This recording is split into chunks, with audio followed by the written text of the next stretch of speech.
had finished and took off from the green canopy into the clear blue sky. But Plato was oblivious, having fallen asleep. While he was sleeping, Plato's dreams took him far, far away, as far as one can be taken by one's dreams. Yet, for a moment, he thought he heard 2 old squirrels, a badger, and other animals walking through the forest, chatting. But so many dreamlike things happened in his dreams that the voices almost immediately slipped away again, and sleep had him back in its cosy arms at the edge of the forest. When Plato awoke, the sun had almost disappeared beyond the horizon, taking the warmth of the day with it and leaving sky and clouds to shine in the afterglow. Back on his feet, the frog took a few moments to grasp where he actually was. I must have fallen asleep, he thought. No wonder in this heat. Now, though, he was wide awake and well rested, and it was a really lovely evening. But now he could hardly visit his acquaintances, being reluctant to disturb people after sunset, and even more so uninvited. So Plato made his way back to Meadow Pond without having jammed with a single one of his friends. He sighed and reached for the cookie bag strapped to his bike rack. He took a cookie, and then another. Delicious, he thought, eating some more. When the bag was empty, he crumpled it up, put it in his pocket, and brushed the crumbs off his shirt. Then he switched on his bike lights and rode home. Night had not yet fallen when Plato reached Meadow Pond, but it was dusky enough to spot the fireflies as they sped through the reeds and tall grass in front of his house. Wanting to walk the rest of the way, Plato got off his bike, when suddenly someone leapt out of the bushes. "The frog! It's the frog!" shouted a little squirrel, pointing at Plato and scurrying off towards Meadow Pond. Plato was quite startled. Slowly he pushed his bike onwards, the sand crunching beneath its wheels. "We wondered when you'd turn up," shouted Peter the Badger, waving to him. With him were Anya, Nicholas, and Jonas, all the musicians he used to play with so many years ago. There were also the grandfather squirrels, their grandchildren, and several other forest dwellers. They had decorated the footbridge to Plato's house with lanterns, and all of them were in a merry mood. The elderly squirrel he had talked to outside the bakery came up and said, "I always admired your music, you know. When I heard you wanted to play again, I gathered your former colleagues together and then waited for you right here. It seems you have quite a few fans," he said, pointing out the guests who raised their glasses of blue juice in greeting. Some of them Plato recognized as customers of the bakery. "Well then," said the frog, opening his case and taking out the instrument.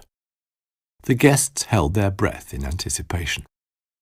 They were so quiet they could hear the soft sound of Plato picking up his violin and bow.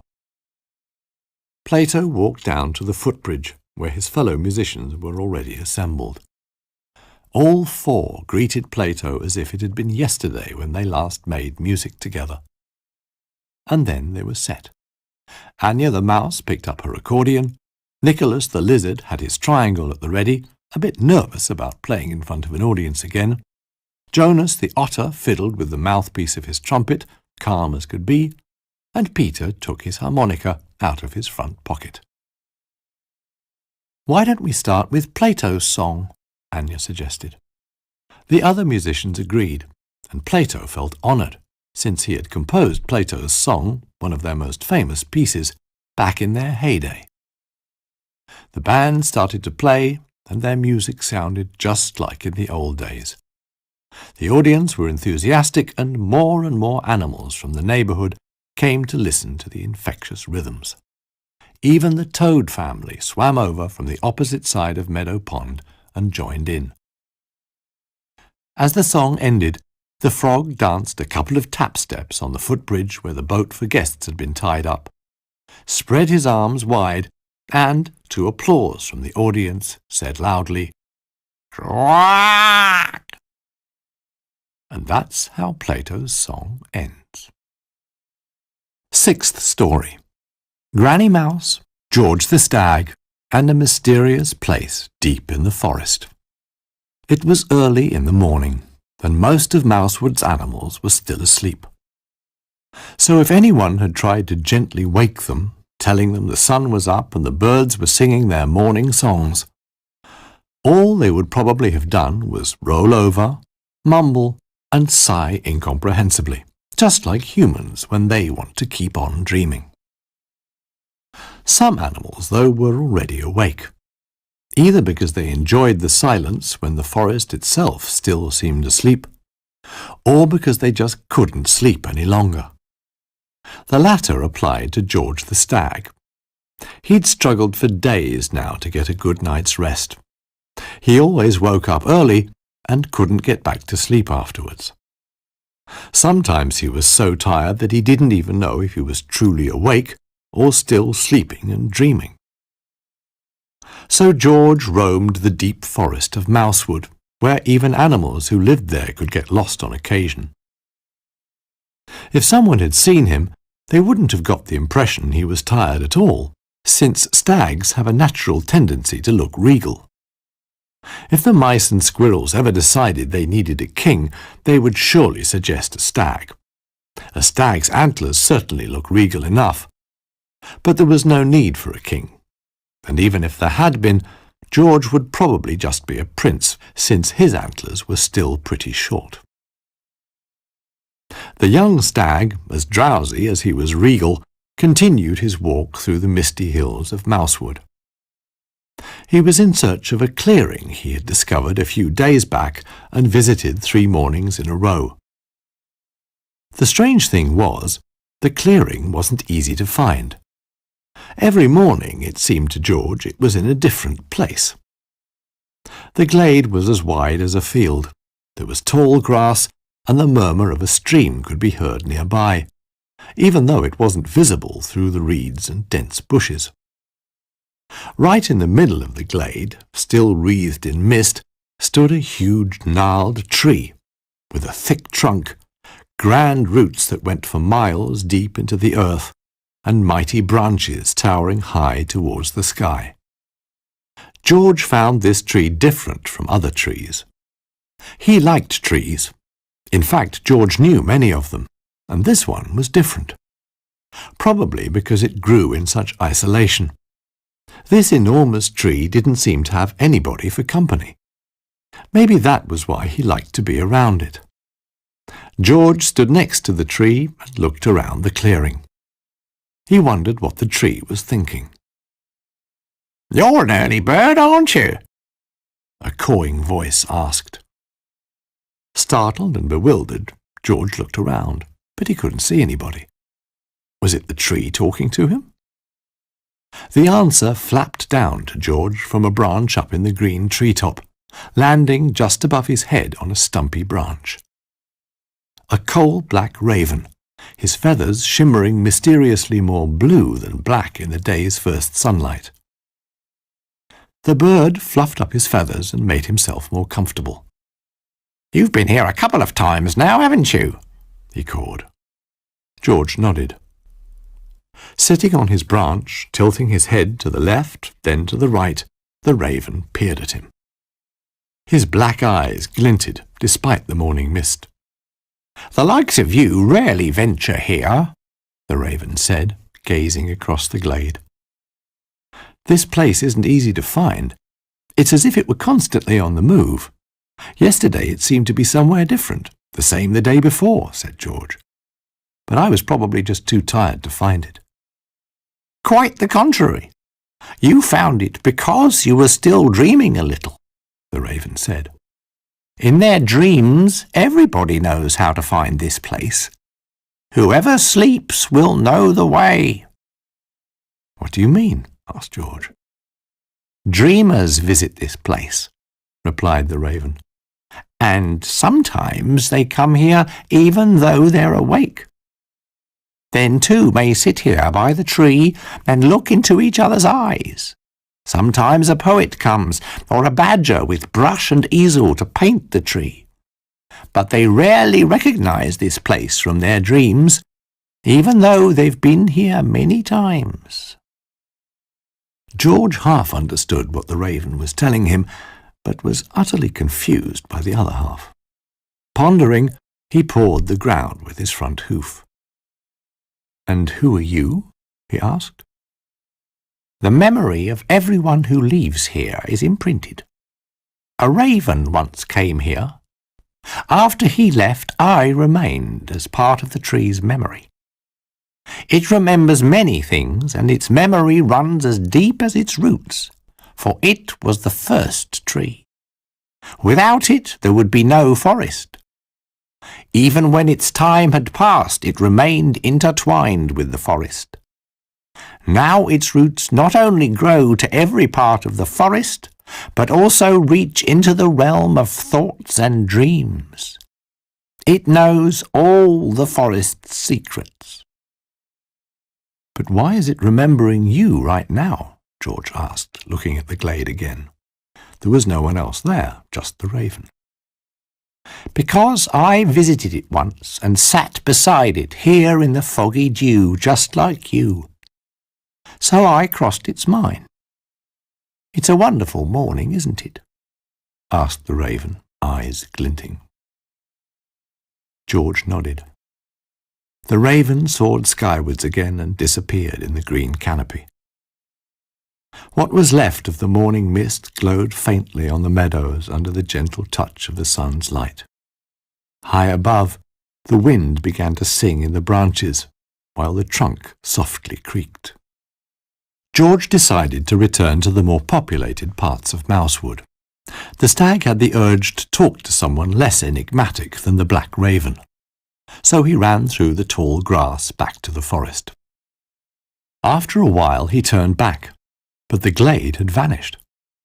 Where it had been just moments before, the trees now formed dense ranks, and George wondered if the tree would remember him as well. It was still early, but Mrs. Mouse the mouse was already busy. The old lady was preparing breakfast for her grandchildren, who were visiting her. She had already been to the baker's, luckily bakers are early birds as well, and bought some rolls. So the breakfast table was already set when her grandchildren, Lars and Jess, came tumbling down the stairs surprisingly early. They scurried over to the table, still in their pyjamas. Mrs. Mouse would have loved to pinch their cheeks because they looked so adorable. Then she remembered how she had hated having her cheeks pinched when she was a child, so she spared her grandchildren. Instead, she put a big glass of milk for them each on the table and tousled their hair. "Well, you two," she said, "you're up early." Lars raised his glass with both hands and took a long swig of cold, fresh milk. His big brown eyes looked out from behind the glass. After a swig that size, he needed a while and took a deep breath before he could answer. "Yes," Lars said excitedly, "'cause we're going to sell lemonade outside." "Lemonade?" asked his granny. "Do you know how to make lemonade?" "I can make lemonade," Lars replied, even more excited now. "Drinking lemonade is what you're good at," said Jess, who was a bit older than Lars, as he buttered his roll and daubed it with jam. "But you don't know how to make it." "I do, with lemons," said Lars. After breakfast, Granny Mouse made a jug of her tasty lemonade and gave it to Lars and Jess to sell in glasses to passers-by. They'd been inspired by their good friend Humbert. Even though he was a bit of a know-all, they still had a good time with him. Lars carried a small empty box from Granny's garden to the forest track, while Jess followed with a bigger one. Side by side on chairs, the boxes made an excellent booth for selling lemonade. All that was missing was a sign telling potential customers what was for sale and how much it cost. "How much is a glass of lemonade anyway?" Lars asked. "It's not so much what we charge, but how much a thirsty customer is willing to pay," Jess replied like a true salesman, pacing up and down. "You mean they just give us as much as they like?" Lars asked, scratching his left ear. That wasn't what Jess meant, but he liked the idea anyway. "If we're that generous and let people just pay as much as they want, they may give us lots of money," he said, telling Lars what to write on the sign. Lars was good at writing, even though he hadn't started school yet. "Tasty lemonade. Price, customer's choice," is what the mice wrote on the sign, and then they waited for their first customer. From time to time, someone passed their booth with a friendly greeting, but no one wanted a glass of lemonade. Then Oswald the squirrel came along and was intrigued by the sign. "Just think about what you'd be willing to pay for a glass," Jess suggested. Oswald thought about it. After a while he asked, "So I determine the cost?" "Yep," said Jess, already worried this would be too challenging and their first customer wouldn't enjoy thinking about the price of lemonade. Oswald ran off and climbed a tree some distance away. He briefly disappeared from sight, then reappeared on one of the trees nearby. He had a big, shiny acorn with him. "This one's perfect," Oswald said, polishing the acorn with the back of his paw so it shone even more. The young mice accepted Oswald's payment and poured him a glass of lemonade. He drank slowly, sip by sip. "Tasty," he said, returned the glass and took his leave. Lars and Jess put the shiny acorn on the counter and waited for more customers. Suddenly there was a suspicious rustling in the bushes, but the mice were concentrating on the path in front of them. "Psst," the bush behind them said. "Did you say something?" Jess asked, but Lars shook his head. "Psst, psst," the bush said, now louder. The brothers turned around, and a stag poked his head out of the shrubbery and grinned at them. "George," Lars said happily. "Hey, you two, what are you up to?" George asked. "We're trying to sell marmalade," Lars answered. "Lemonade, not marmalade," Jess corrected his younger brother. "Lemonade," Lars amended. "Look, we got a nice shiny acorn for one glass." George took a closer look at the acorn. It was so shiny he could see his own reflection in it. "But it's really not as valuable as a glass of tasty lemonade," Lars said. A little later on, Soft Steel the wood dwarf came by the booth, making no effort to wish the kids a good day. He was about to walk by without a word. "Excuse me," George called after him. "What is it?" the wood dwarf asked, turning round. "Do you like lemonade?" the stag inquired.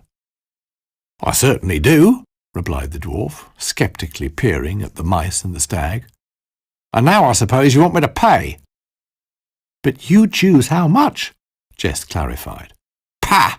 On top of all that I have to choose," the dwarf groaned, pulling a face and pretending to be bored. "Maybe you'd like to carve something?" George asked. He knew that dwarves were fine craftsmen who probably put all their sensitivity into their craft and hadn't much left over for other occasions. "You want something carved?" the dwarf asked the mice. Lars handed Soft Steel the shiny acorn, and the dwarf eyed the material. Then he pulled the knife from his belt pouch and asked, "And what should I carve for you?" Lars looked around. His eye fell on George, standing next to him, looking very regal. Lars whispered something to Jess that his brother seemed to think was a good idea. "Carve us a George," Jess said. "All right. Well, get yourself into a proper pose," the dwarf demanded. So George took up an even more regal pose, and Soft Steel began to carve. From time to time he looked up at George and then continued carving. Eventually he blew the shavings from the acorn's surface, took a critical look at his work, and then showed it to the mice. The dwarf had captured a good likeness of George on the shiny acorn. A fine work. Jess took the acorn and thanked the dwarf respectfully. "My lemonade," Soft Steel said, pointing at the empty glass on the counter. He made no effort to make this sound like a request.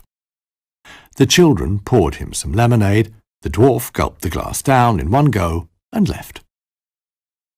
When he was sure that he was out of sight and earshot, however, Soft Steel smacked his lips loudly, since the lemonade had been truly delicious. "Now we have a really valuable acorn," Lars cheered. Mrs. Mouse came out of her house to look for her grandchildren and was happy to see George with them. The kids showed her their new carving, and she immediately recognized George's image. Since he had had such a good idea, the stag was given the rest of the lemonade. Jess took the jug and poured it directly into his mouth, as stags rarely have their hands free. "Another satisfied customer," George commented, licking his lips. "And as a customer, I choose what I pay. So, why don't we go lantern rambling tonight? What do you think, Mrs. Mouse?" "Oh, I haven't done that for a long time," the old lady said, wondering if this wasn't a touch too adventurous. Then she said, "As long as we take it slowly. My legs aren't what they used to be." "Yay!" Jess shouted. "Hooray!" said Lars. George promised to pick the mice up at twilight. Lantern rambling is an old tradition in Mousewood. When the days get shorter, the forest dwellers light colourful paper lanterns with their children and go for an evening walk. After sunset, Lars and Jess put on warm coats and waited outside. Mrs. Mouse joined them and gave her grandchildren sticks to hang their lanterns on. The little ones could hardly wait for George to take them and their granny for a walk through the forest. Mrs. Mouse picked up the lanterns and unfolded them. Then she put candles inside and lit them. Lars got his first. It was shaped like the sun, with a jolly, illuminated face. The flickering candle flame made the sun's smile curiously vivid. Then Granny Mouse hung Jess's lantern on its stick, a radiant crescent moon gazing dreamily into the night. The children held their lanterns carefully so the candles would burn brightly and steadily. "Okay, take good care of your lanterns," Mrs. Mouse said. "You can wait outside for George, but stay near the house." "Yes, Granny," Jess said. Mrs. Mouse returned to the kitchen to prepare dinner, since everybody was sure to be hungry after their walk. Outside, Lars and Jess waited with their lanterns for their friend. "George is certainly taking his time," said Lars, cautiously dangling his lantern. "Yeah, I hope he's all right," Jess replied. "Do you know where he lives?" Lars asked with a worried look. "Somewhere over there, I think," his brother said, pointing down the forest path which disappeared into the dusk. "We could go and meet him halfway." "But Granny said we should wait here," said Lars. "We'll go and meet him and come back to pick up Granny," Jess said. His little brother found that quite reasonable.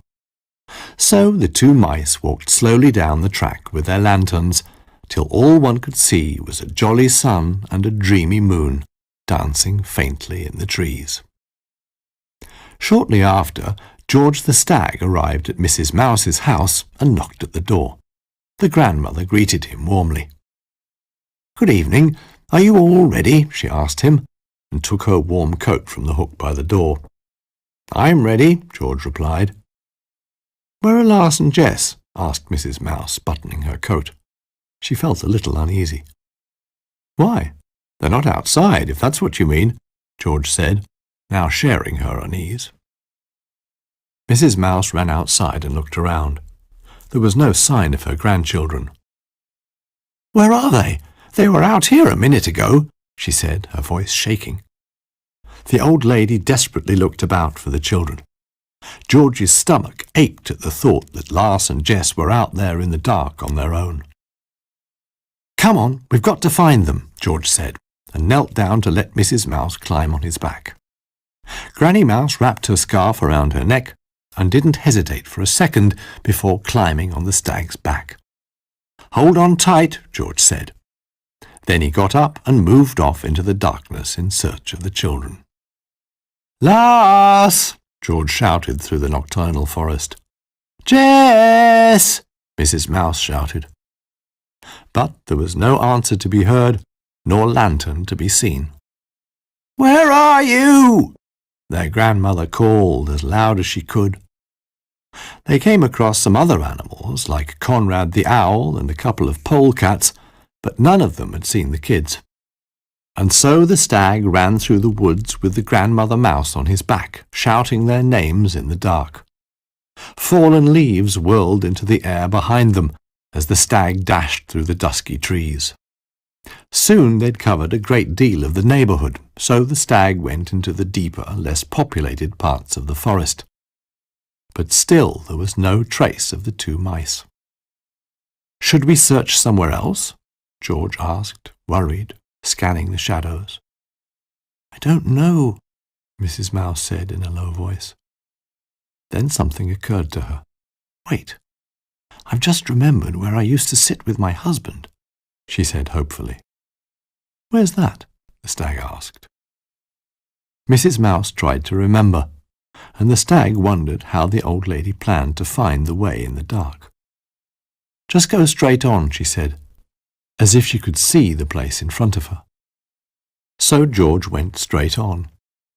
Suddenly they emerged from the trees in a glade, the same glade where George had talked to the raven that morning. The huge tree towered on the other side of the clearing, bathed in pale moonlight. George ran over to the tree. "This is where I used to sit with my husband, right under that tree when we were young. It's so long since I've been here." "George, can you see the little ones?" asked Mrs. Mouse, with hope in her voice. "My eyesight isn't what it used to be. Is there someone there?" George peered over at the tree, and, down at the bottom of the trunk, there was indeed somebody. He struggled to see who it was. Then he made out two figures, but not Jess and Lass. George didn't know if he could trust his eyes. Down in the shadows sat a young girl mouse and her boyfriend. They were holding hands and smiled shyly at him. The young mouse reminded him of the grandmother on his back. Next to the couple stood a stag, but George could only see his silhouette in the shadows cast by the silvery moonlight. Curiously, it felt like looking into a mirror. "The tree remembers us," he thought, reminded of the raven's words. "It's not the kids," he said quietly to the grandmother. "Then let's ask these nice people if they've seen my grandchildren," said Mrs. Mouse, wondering why George was so quiet. "Have you seen two children?" George asked aloud. The mice pointed to the right into the forest. The other stag paced around in the tree's shade, calling to someone up in the treetop. George couldn't hear what he said as he was too far away. A big bird descended from the high branches, flapping towards George and Mrs. Mouse. In the moonlight, George recognized the raven he had met that morning. "Follow me, will you?" called the raven, soaring over their heads in the direction the mice had pointed. Mrs. Mouse held on tight, and George trotted across the meadow to the glade's edge. The black raven flew between the trees, his silhouette merging with the forest's darkness. George followed him. When they were back in the woods, the raven disappeared.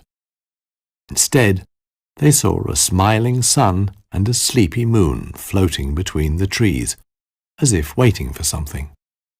"Children!" Mrs. Mouse called from the stag's back. "Granny!" the children shouted, running towards them, but carefully so their lanterns wouldn't go out. "You were supposed to stay at the house," their grandmother said, with a mixture of anger and relief. The kids looked sheepish and apologized. "Where were you, anyway?" George asked, slightly out of breath due to all the running and yelling. "We were looking for you," Lass explained. "But it seems you were somewhere completely different." George and Mrs. Mouse and the kids made their way through the dark forest. After a while, they found the track leading to Granny Mouse's home. They didn't talk much on the way, as it had been an exhausting evening for all of them. Around them, the woods were so silent that all that could be heard was the soft rustling of leaves beneath their feet. Just before they reached the house, Lars' lantern went out with a faint fizzle. The jolly sun went dark. Shortly afterwards, Jess's sleepy moon also expired.